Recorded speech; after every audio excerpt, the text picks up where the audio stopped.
Today, we are talking about the new concept of the leadership. That is, we are talking about the leadership styles for effective management.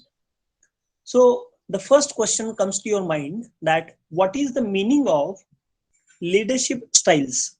So, dear students, leadership style means it's a leader's behavior. Basically, when a leader behaves, the pattern in which the leader reflects his role as a leader is described as the style of leadership. Different leadership pattern exist among the different types of leader in the different times and at the different situations. Leadership style is the result of leader's philosophy, personality, experience, and the value system. Leadership style, it depends upon the type of followers and the organizational atmosphere prevailing in the organization. लक्षात घ्या विद्यार्थी मित्रांनो, आपण लीडरशिपचे जे काही प्रकार आहेत या प्रकारांबद्दल माहिती घेतोय. तर लीडरशिपचा प्रकार म्हणजे काय की कोणत्या प्रकारची नेतृत्व कला प्रत्येक माणूस कुठल्या कुठल्या प्रकारे नेतृत्व करतो, तो याचं आज आपण एक प्रकार पाहणार आहोत. त्या प्रकारामध्ये नेतृत्वाचे प्रकार म्हणजे नक्की काय, तर एखादा नेतृत्व करणारा व्यक्ती जो नेता आहे, तो नेता कशा प्रकारे लोकांशी वागतो, कशा प्रकारे तो लोकांशी बोलतो, त्याचा पॅटर्न ऑफ बिहेवियर काय, याच्यावरून त्याची लीडरशिप स्टाईल ही ठरवली जाते. अनेकदा अनेक प्रकारचे लीडर्स वेगवेगळ्या सिच्युएशन्स मध्ये किंवा वेगवेगळ्या परिस्थितीमध्ये ते वेगवेगळ्या प्रकारची लीडरशिपची भूमिका पार पाडताना तुम्हाला दिसून येतील. आणि मग लीडरशिप स्टाईल म्हणजे काय, तर जो लीडर व्यक्ती असतो त्या लीडरची स्वतःची असे जे काही तत्वज्ञान असेल, त्याची स्वतःचे असे जे काही पर्सनॅलिटी असेल, त्याचे स्वतःचे जे काही एक्सपिरियन्सेस असतील, तो कोणत्या प्रकारचे व्हॅल्यूज होल्ड करतो. आता व्हॅल्यू याचा अर्थ काय की त्याच्यावरती झालेले संस्कार, म्हणजे त्याच्यावरती पॉझिटिव्ह प्रकारे जर संस्कार झालेले असतील तर त्याच्या व्हॅल्यूज ह्या पॉझिटिव्ह असतील, आणि जर निगेटिव्ह प्रकारे झाले असतील तर त्याच्या व्हॅल्यू सिस्टीमच्या काय असतील, निगेटिव्ह प्रकारच्या असतील. म्हणजे अशा प्रकारे जेव्हा एखादा व्यक्ती नेता म्हणून आपल्या समोर येतो आणि आपल्या सगळ्यांना तो मार्गदर्शन करत असतो, तेव्हा त्या नेत्याची मार्गदर्शन करण्याची जी स्टाईल असते, जो प्रकार असतो, तो वेगवेगळा आपल्याला अनुभवायला मिळतो. आणि हे जे अनुभवण्याचे जे प्रकार आहेत, ते प्रकार म्हणजे काय, तर त्या लीडरची फिलॉसॉफी असेल, पर्सनॅलिटी असेल, एक्सपिरियन्स असेल किंवा व्हॅल्यू सिस्टीम असेल. आता याच्यामध्ये मी तुम्हाला एक उदाहरण देतो पहा. तुम्ही जपानचा जर तुम्ही राष्ट्रपती पाहिला असेल, किम जॉंग, तर त्याची लीडरशिप स्टाईल वेगळी आहे.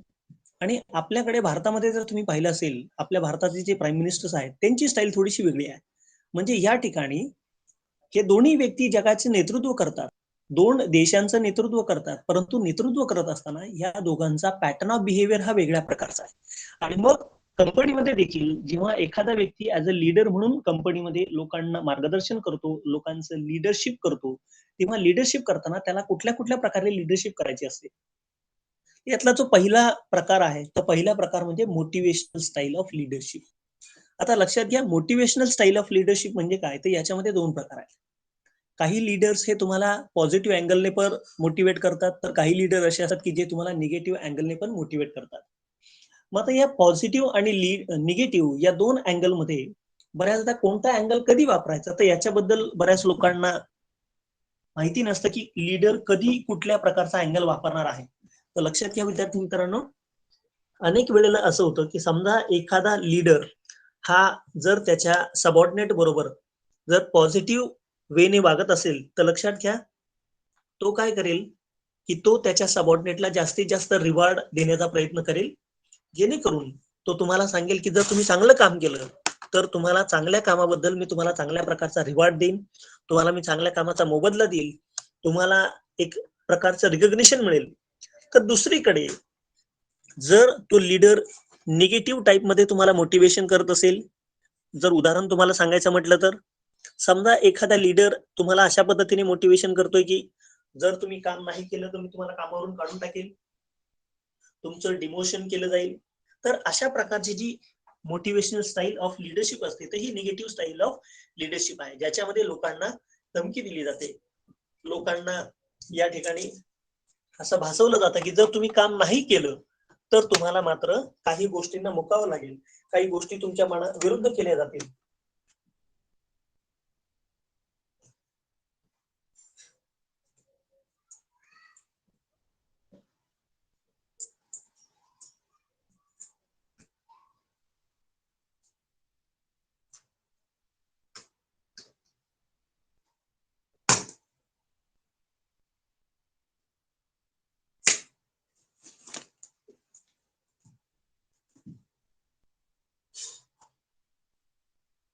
Just a minute.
हॅलो, आवाज येतोय सगळ्यांना माझा? हो sir. Yes. Okay.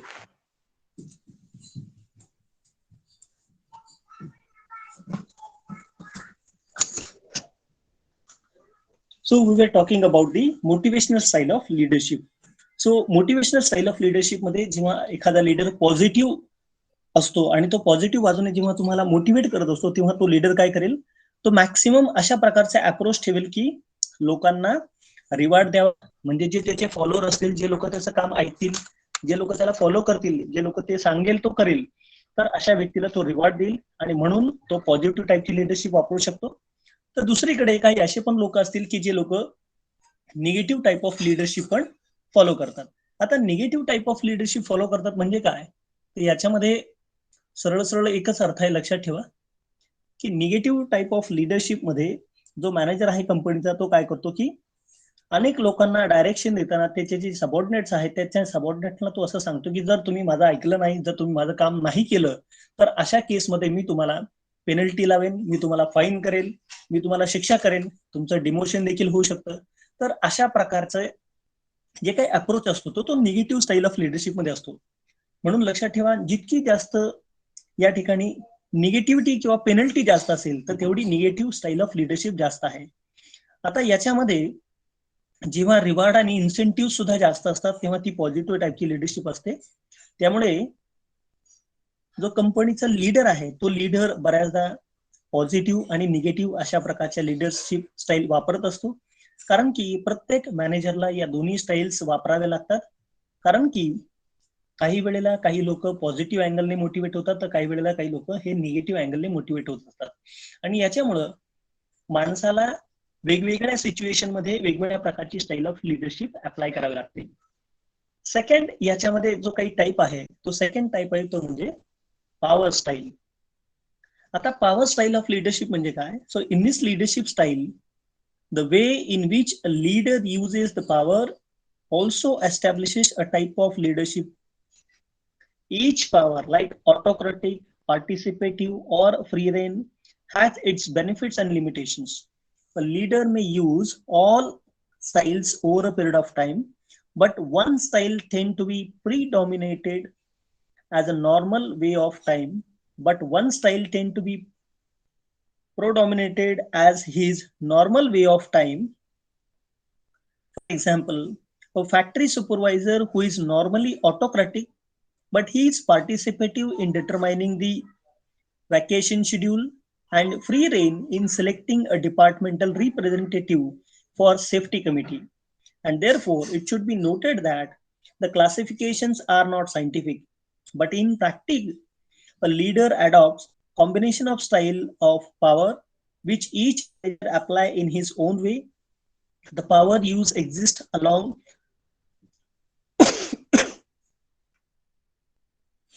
a continuing from total power to no power use at all, and effective manager usually shows some style of flexibility among this quantum. आता लक्षात ठेवा पॉवर स्टाईल मध्ये इथे जो लीडर असतो तो लीडर काय करतो की स्वतःची या ठिकाणी पॉवर एस्टॅब्लिश करण्याचा प्रयत्न करतो. आता पॉवर एस्टॅब्लिश करण्याचा प्रयत्न करतो म्हणजे काय, तर याच्यामध्ये दोन भाग आहेत लक्षात ठेवा. वेगवेगळे प्रकार आहेत, त्या वेगवेगळ्या प्रकारामध्ये लीडर हा काय करतो, या प्रकारांपैकी कुठल्या तरी एका प्रकारची पॉवर हा प्रस्थापित करण्याचा प्रयत्न करतो. काही लीडर असे असतात की जे सगळ्यांना समाविष्ट करून घेतात. काही वेळेला तो अशा प्रकारची पॉवर एस्टॅब्लिश करण्याचा प्रयत्न करतो की ज्या ठिकाणी तो फक्त एकटाच हुकूम देणार, बाकी सगळ्यांनी ऐकायचं. तर काही वेळेला असं असतं की निर्णय प्रक्रियेमध्ये तो सगळ्या लोकांचा विचार करतो, सगळ्या लोकांना निर्णय प्रक्रियेमध्ये समाविष्ट करून घेतो आणि मग निर्णय घेतो. तर ह्या ज्या काही वेगवेगळ्या प्रकारच्या स्टाईल्स आहेत, वेगवेगळ्या प्रकारच्या त्या पॉवर्स आहेत, यापैकी एक पॉवर जो तो नेहमी वापरत असतो, तो जो नेहमी त्याच्या डे टू डे लाईफ मध्ये यूज करत असतो, तर ती पॉवर स्टाईल या ठिकाणी तुम्हाला अनुभवायला मिळते.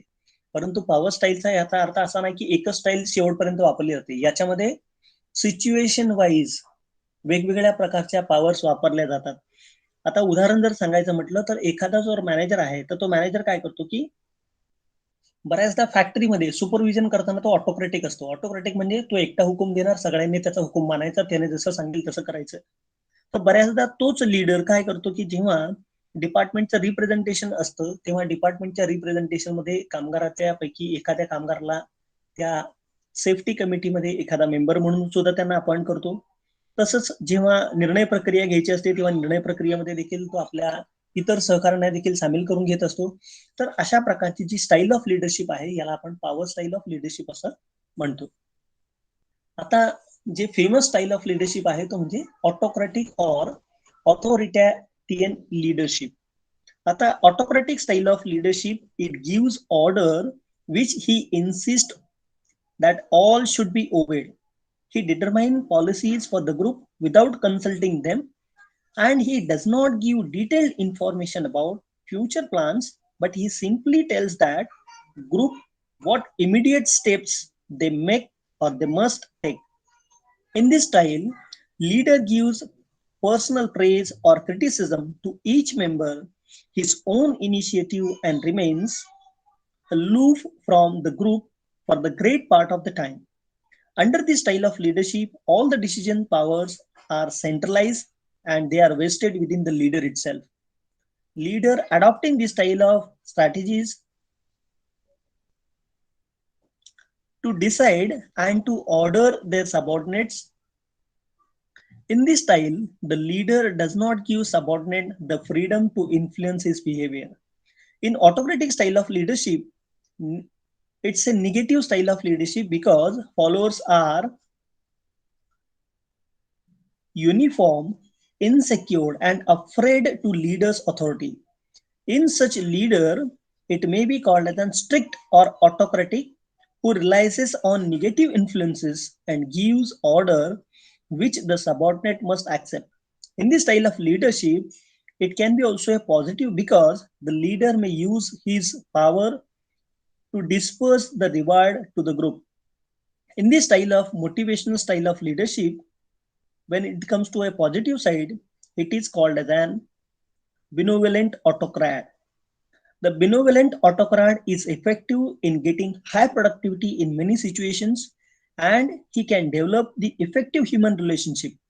There is another type of autocratic leadership which is known as manipulative autocrat, who makes the subordinate feel that they are actually participating in decision making even though he had already taken the decision.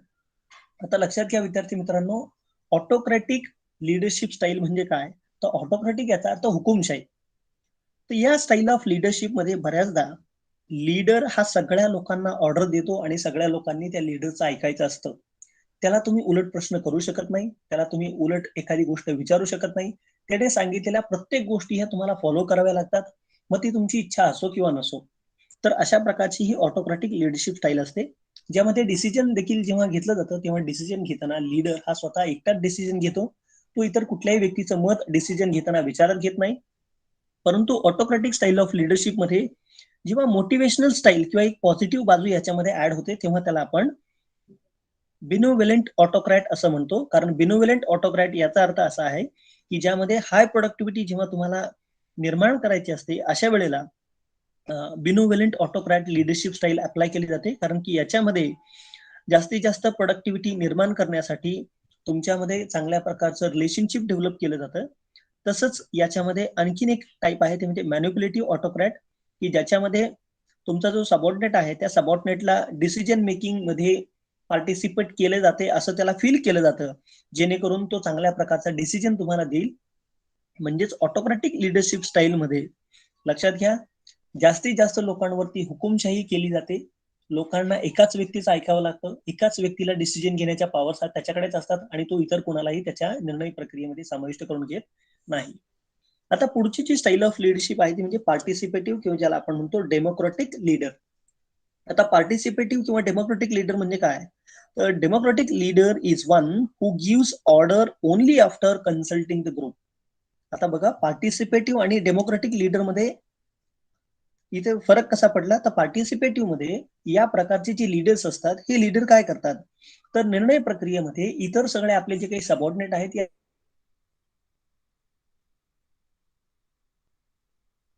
सबऑर्डिनेटला समाविष्ट करून घेतात. म्हणून याला participative किंवा democratic, ज्याला आपण काय म्हणतो, आपला देश कसा आहे डेमोक्रॅटिक कंट्री आहे. आपल्या देशामध्ये जर निर्णय घ्यायचा असेल तर प्रत्येक व्यक्तीचं मत हे त्या ठिकाणी विचारात घेतलं जातं. आता म्हणताल तुमचं मत कुठे विचारात घेतलं जातं? तर आपण निवडून गेलेले आमदार असतात, खासदार असतात, तर हे लोक आपले प्रतिनिधी म्हणून त्या ठिकाणी काम करत असतात आणि ह्या लोकांच्या मतानंतर एखादा निर्णय हा जागतिक आपल्या देशाच्या पातळीवरती घेतला जातो. म्हणून लक्षात ठेवा, या ठिकाणी पार्टिसिपेटिव्ह लिडरशिप स्टाईल मध्ये लोकांना म्हणजे लीडर काय करतो, तर लोकांना ऑर्डर्स देतो, परंतु ऑर्डर देण्यापूर्वी ह्या सगळ्या लोकांबरोबर कन्सल्टेशन केलं जातं आणि त्याच्यानंतर लोकांना ऑर्डर दिली जाते. आता या स्टाईल ऑफ लिडरशिप मध्ये लोकांना त्यांचा ऍक्सेप्टन्स विचारलं नाही, कारण की एखादं काम जेव्हा त्यांना द्यायचं असतं तेव्हा त्या सगळ्यांबरोबर डिस्कशन केलं जातं, त्या सगळ्यांचं मत विचारात घेतलं जातं आणि त्याच्यानंतर सगळे मिळूनच ते काम करत असतात. परंतु अशा प्रकारच्या लिडरशिप स्टाईल मध्ये जो ब्लेम आहे तो ब्लेम ग्रुप वरती न जाता तो ब्लेम हा त्या पर्टिक्युलर लीडरवरतीच येतो. कारण की लीडरने जरी सगळ्यांची मतं विचारात घेतली असेल तरी त्याची जबाबदारी ही लीडरची एकाचीच असते. Participative style of leadership, it favors the decision making through discussion, sharing of power by allowing the group to make a decision and let the decision emerge from the group. Participative manager decentralizes the managerial authority. His decisions are not unilateral as with the autocrat because they raises from consultation with the followers and participating by them. Unlike the autocratic manager who control through the authority that he possesses, a participative manager exercise control mostly using force within the group. आता autocratic style of leader हा काय करतो, तर हा ऑटोक्रॅटिक style मध्ये लोकांना वागवत नाही. म्हणजेच काय, की तो एकटाच निर्णय घेत नाही, तर तो काय करतो, प्रत्येक वेळेला लोकांना अधिकार देतो. तुम्ही विचार करा, तुम्ही डिसिजन घ्या. जर तुम्हाला एखादा वाटतं की हा डिसिजन आपल्या कंपनीसाठी चांगला आहे, आपल्या ग्रुपसाठी चांगला आहे, तर तुम्ही सगळ्यांनी म्हणून विचार करा आणि तुम्ही सगळ्यांनी निर्णय देखील तुम्हाला घेण्याची या ठिकाणी मुभा त्या लीडरद्वारे दिली जाते. म्हणजे या ठिकाणी हुकुमशाही न करता सगळ्यांना समान हक्क आहे, सगळ्या व्यक्ती निर्णय प्रक्रियेमध्ये सहभागी होऊ शकतात, अशा प्रकारची विचारधारा या प्रकारच्या लिडरशिप स्टाईल मध्ये घेतली जाते आणि म्हणून याला पार्टिसिपेटिव्ह किंवा डेमोक्रॅटिक स्टाईल ऑफ लीडर असं म्हणतो. आता याच्यानंतरचा जो प्रकार आहे तो म्हणजे फ्री रेन किंवा ज्याला आपण म्हणतो laissez faire leader. In such type of leadership, a leader does not lead but leaves the group entirely to itself. He is represented by the chairman of the board who does not manage but leaves all responsibility for most of the work to his subordinate. The free rein managers avoid power. He depends largely upon the group to establish its own goals and work out its own motivation. The manager exists a contact man with outsiders to bring for his group the information and resources it needed to accomplish the job. Free rein manager, they ignore the manager's contribution approximately in the same way as the autocratic manager ignores the group. This is known as permissive style of leadership, where there is least intervention by the leader. आता या leadership style मध्ये free rein याचा अर्थ तुम्हाला पूर्णपणे मोकळं स्वातंत्र्य दिलेलं असतं. लीडर कधीही येऊन तुम्हाला बॉसिंग करणार नाही, तुम्हाला डायरेक्शन देणार नाही, सगळ्या प्रकारचं फ्रीडम तुम्हाला दिलेलं असतं. म्हणजे याच्यामध्ये तुम्हीच डिसाईड करायचं तुम्हाला काय करायचं ते, तुम्हीच डिसाईड करायचं कोणतं काम कशा प्रकारे करायचंय ते. आणि लीडर हा तुम्हाला जी माहिती पोहोचवायची ती माहिती पोहोचवण्यासाठी बऱ्याचदा एखादा माणूस अपॉइंट करतो, त्या माणसाद्वारे माहिती पाठवली जाते आणि कामगारांनीच ठरवायचं की आपल्याला कशा प्रकारे काम करायचं ते. म्हणजे इथे सगळ्या प्रकारची मुभा, फ्री रेन, लक्षात घ्या, सगळ्या प्रकारची मुभा ही कामगारांना दिली जाते की तुम्ही कुठल्या प्रकारचं काम करायचंय, तुम्ही सगळेच लीडर आहात असं या ठिकाणी अजम्पशन केलं जातं. आणि म्हणून या स्टाईल ऑफ लिडरशिपला आपण काय म्हणतो तर free rein style of leadership असं म्हणतो. आता पुढचा जो टाईप आहे तो म्हणजे task centred and employee centred managers.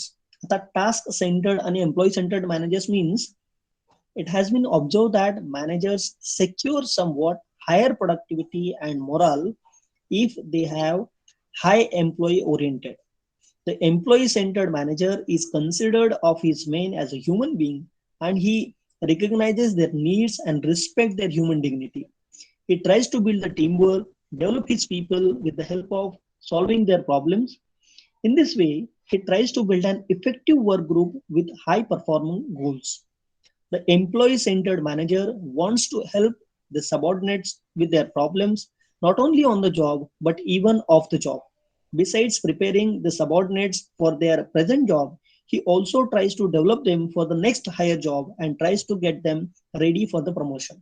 आता टास्क सेंटर्ड किंवा employee centred style of leadership म्हणजे काय, तर अनेकदा काही कंपन्यांमध्ये असे काही मॅनेजर्स असतात की जे मॅनेजर तुम्हाला समजा एखादं जर काम करायचं असेल तर ते काम तुम्ही खूप चांगल्या प्रकारे करू शकाल किंवा ते काम करताना तुमचं मोराल कशा प्रकारे हाय राहील याच्याकडे ते लक्ष देतात. ते तुम्हाला ते काम करण्यासाठी जे काही अडचणी येतील त्या सोडवतच नाहीत, ते याच्याबरोबर तुमच्या काही पर्सनली अडचणी असतील तर त्या देखील अडचणी सोडवण्यासाठी ते लोक मदत करतात. फक्त अडचणीसाठीच नाही तर तुमची व्यक्तिगत प्रगती कशा प्रकारे होईल, तुमचं जीवनाचं जे यश आहे, लक्ष आहे, ते लक्ष कशा प्रकारे गाठायचं याच्यासाठी देखील मदत करतात. आणि म्हणून या स्टाईल ऑफ लिडरशिपला आपण टास्क सेंटर्ड किंवा एम्प्लॉई सेंटर्ड लिडरशिप स्टाईल असं म्हटलं जातं. त्यामुळे लक्षात ठेवा, टास्क सेंटर्ड किंवा एम्प्लॉई सेंटर्ड जे मॅनेजर्स असतात, हे टास्क सेंटर्ड किंवा एम्प्लॉई सेंटर्ड मॅनेजर्स हे एम्प्लॉईची जास्तीत जास्त प्रगती कशी होईल याच्या दृष्टीने ते विचार करतात. एम्प्लॉई सुद्धा एक प्रकारचे ह्युमन बिंग्सच आहेत, ते देखील आपल्याच प्रकारची एक व्यक्ती आहेत, अशा प्रकारचा विचार करून या ठिकाणी त्या लोकांना मोटिवेट केलं जातं. आणि म्हणून त्याला टास्क सेंटर किंवा एम्प्लॉई सेंटर्ड मॅनेजर्स स्टाईल असं म्हटलं जातं. आणि यानंतर आहे ते म्हणजे कॉन्टिनम ऑफ लिडरशिप बिहेवियर. आता कॉन्टिनम ऑफ लिडरशिप बिहेवियर म्हणजे काय तर employee orientation and task orientation are not two opposite end. A manager may become more subordinate oriented, but his task remains the same of motivating the people to do the work efficiently. Every manager has both the orientations in varying degrees. It is also possible that a manager may have another orientation like social responsibility, the modified form of subordinates, and the task or loss oriented leadership is quantum of leadership. आता quantum of leadership म्हणजे काय तर याच्यामध्ये दोन प्रकार आहेत. प्रत्येक leader हा एम्प्लॉई ओरिएंटेड असेलच असं नाही, अनेकदा काही व्यक्ती हे टास्क ओरिएंटेड पण असतात. आणि याच्यामुळे क्वांटम ऑफ लिडरशिप हे जे आहे तर याच्यामध्ये एम्प्लॉई ओरिएंटेड किंवा टास्क ओरिएंटेड हे दोन वेगवेगळे प्रकार नाहीयेत, हे दोन्ही एकच प्रकार आहेत. याच्यामध्ये मॅनेजर काय करतो की जो कंपनीचा एम्प्लॉई आहे त्याला कंपनीचं जे काम करायचं त्या कामाकडे तो त्याला वळवतो, त्याचा जास्तीत जास्त मोटिवेशन, त्याची जास्तीत जास्त पॉवर ही त्या कामावरती फोकस करण्याचा प्रयत्न करतो, जेणेकरून तो व्यक्ती काय करेल की जास्तीत जास्त मोटिवेट होऊन तो चांगलं काम करेल. आता प्रत्येक मॅनेजर जो असतो तर त्याच्यामध्ये असे दोन्ही प्रकारचे मोटिवेशन्स असतात. एक म्हणजे काय तर लोकांकडून काम पण करून घ्यायचं आणि दुसरं म्हणजे त्यांना मोटिवेट पण करायचं. तर याच्या मागचा असा पण हेतू असू शकतो की त्याला सामाजिक जबाबदारी म्हणजेच मी लोकांना खूप चांगल्या प्रकारे काम करायला उद्युक्त करतोय, त्यांना मोटिवेट करतोय असं देखील दाखवण्याचा तो प्रयत्न करू शकतो. आता या लिडरशिप स्टाईलमध्ये काय केलं जातं तर या लिडरशिप स्टाईलमध्ये जो बॉस असतो तो बॉस काय करतो की आपली स्वतःची ऑथॉरिटी वापरतो आणि नुसतीच ऑथॉरिटी वापरत नाही तर ती ऑथॉरिटी कुठे वापरतो तर अशा एरियामध्ये की ज्या ठिकाणी लोकांना फ्रीडम दिला जातो की तुम्ही तुमचं काम व्यवस्थित प्रकारे करा, माझी काही अडचण नाहीये. म्हणजे याच्यामध्ये मॅनेजर काय करतो की डिसिजन अनाऊन्स करतो, त्याच्यानंतर मॅनेजर तो आपला डिसिजन लोकांना पास करतो, त्याच्यानंतर मॅनेजर आपल्या स्वतःच्या आयडिया लोकांपर्यंत प्रेझेंट करतो, त्याच्यानंतर जर लोकांना वाटलं की याच्यामध्ये काही चेंज करायचा आहे तर अशा वेळेला चेंज केला जातो. आणि नंतर मग मॅनेजर काय करतो की मॅनेजर आपण कुठल्या प्रकारचं काम करायचं ते काम करताना आपल्याला कुठल्या कुठल्या प्रकारचे लिमिट्स येतील तर याचं एक ग्रुप डिस्कशन घेतलं जातं आणि त्याच्यानंतर सगळ्यात शेवटी जे सबऑर्डिनेट्स असतात त्या सबऑर्डिनेटला कुठं कोणत्या मर्यादेमध्ये राहून काम करायचं हे त्यांना सांगितलं जातं. आणि म्हणून अशा प्रकारच्या स्टाईल ऑफ लिडरशिपला आपण क्वांटम ऑफ लिडरशिप बिहेवियर असं म्हणतो. थोडक्यात काय तर इथे तुमच्यावरती टोटल ऑथॉरिटी ही बॉसचीच असते आणि दुसरीकडे तुम्हाला तुमचं काम करण्यासाठी पूर्णपणे फ्रीडम दिला जातो. याच्यानंतर जी स्टाईल ऑफ लिडरशिप आहे ती म्हणजे फॉर्मल आणि इनफॉर्मल लिडरशिप. आता formal leaders are those who possesses the organizational authority to direct and control the activities of the subordinate. And the informal leaders, they are the key role in every organization. And without their cooperation, management will face an uphill battle against the sabotage and apathy. In such a situation, the formally appointed leader become figurehead or a position holder. Such a situation may place the formal leader in a rather uncomfortable position. He is either fight the informal organization and its leader or work with them. In the informal leader, they fail to win the recognition by working with the management. They will get it by working against the management. आता दोन प्रकारचे leader आहे बघा, एक आहे formal leadership आणि दुसरे आहे इनफॉर्मल लिडरशिप. आता फॉर्मल लिडरशिप मध्ये काय होतं की फॉर्मल लिडरशिप मध्ये अशा प्रकारचे लीडर असतात की जे काय करतात ऑर्गनायझेशनची ज्यांना ऑथॉरिटी मिळालेली असते, जे लोकांना गाईड करण्याचं काम करतात, लोकांना कंट्रोल करण्याचं काम करतात आणि लोकांवरती चांगल्या प्रकारचं नियंत्रण प्रस्थापित करण्याचं काम करतात. तर दुसरीकडे आता हे लोक जे फॉर्मल लीडर्स असतात की हे टॉप मॅनेजमेंटचे अपॉइंट केलेले असतात, परंतु बऱ्याच वेळेला ज्या वेळेला ग्रुपमध्ये काम करायचं असतं तेव्हा ग्रुपमध्ये काम करत असताना ते एकमेकांबरोबर काम करतात, परंतु हे लोक एकमेकांना गायडन्स आणि डायरेक्शन पण देत असतात. त्याच प्रकारे इनफॉर्मल लीडर जे असतात तर हे इनफॉर्मल लीडर हा सगळ्यात महत्वाचा कंपनीमध्ये रोल प्ले करत असतात, कारण की इनफॉर्मल लीडर्सच्या मदतीशिवाय मॅनेजमेंटमध्ये चांगल्या प्रकारचं काम होऊ शकत नाही. आणि अशा सिच्युएशन मध्ये फॉर्मली अपॉइंटेड जे लीडर्स असतात हे लीडर्स कंपनीमध्ये चांगल्या प्रकारच्या पोझिशन होल्ड करतात आणि वेगवेगळ्या प्रकारच्या सिच्युएशन मध्ये या लोकांना आपली आपली भूमिका बजावावी लागते. परंतु इनफॉर्मल लीडर्स हे जे असतात हे ऑर्गनायझेशन साठीच काम करत असतात, परंतु इनफॉर्मल लीडर्सला बऱ्याचदा रिकॉग्निशन मिळत नाही, कारण ते मॅनेजमेंटच्या बरोबर राहून काम करत असतात. आणि बऱ्याचदा असं होतं की लोकांना असं वाटतं की हा जो लीडर आहे तो मॅनेजमेंटच्या वतीने काम सांगतोय, त्याच्यामुळे तो आपल्या फेवर मध्ये काम करत नाही, असा पण लोकांच्या मनामध्ये गैरसमज त्या ठिकाणी निर्माण होऊ शकतो. आणि म्हणून या ठिकाणी फॉर्मल आणि इनफॉर्मल अशा प्रकारची सुद्धा लीडरशिप स्टाईल या ठिकाणी पाहायला मिळू शकते. तर याच्यामधला आणखीन एक सांगण्याचा मुद्दा म्हणजे काय तर leader can pass the information along to first seek the advice on the technical or human relation problem or assigning them to train the others. आता बऱ्याचदा इथे काय होतं की जे फॉर्मल लीडर्स असतात हे फॉर्मल लीडर काय करतात की लोकांपर्यंत माहिती पास करतात की तुम्हाला जर एखादं काम येत नसेल तर ते काम करण्यासाठी तुम्हाला कुठल्या प्रकारचे प्रॉब्लेम्स आहेत का, तुमचे काही अडचणी आहेत का, अडचणी असतील तर ते आम्ही सोडवण्याचा या ठिकाणी प्रयत्न करू शकतो. तर अशा प्रकारचे देखील फॉर्मल लीडर्स हे एका पोझिशनवरती राहून तुम्हाला गाईड करू शकतात. तर इन्फॉर्मल लीडर्स हे मॅनेजमेंट बरोबर राहून मॅनेजमेंटला सजेशन देऊ शकतात की जर एम्प्लॉईला हे काम करायचं असेल तर ते काम करण्यासाठी त्यांना अशा प्रकारे आपण एखादा टेक्निकल गायडन्स किंवा सपोर्ट पण आपण त्यांना देऊ शकतो. तर विद्यार्थी मित्रांनो, आजच्या लेक्चरमध्ये आपण styles of leadership for effective management याचा अभ्यास आपण केलेला आहे. याच्यामध्ये जर तुम्हाला काही शंका असेल तर कृपया तुम्ही तुमचे प्रश्न मला विचारू शकता. Anybody having any doubt? Hello. No sir. Okay, आपला जो व्हिडिओ आहे तो व्हिडिओ मी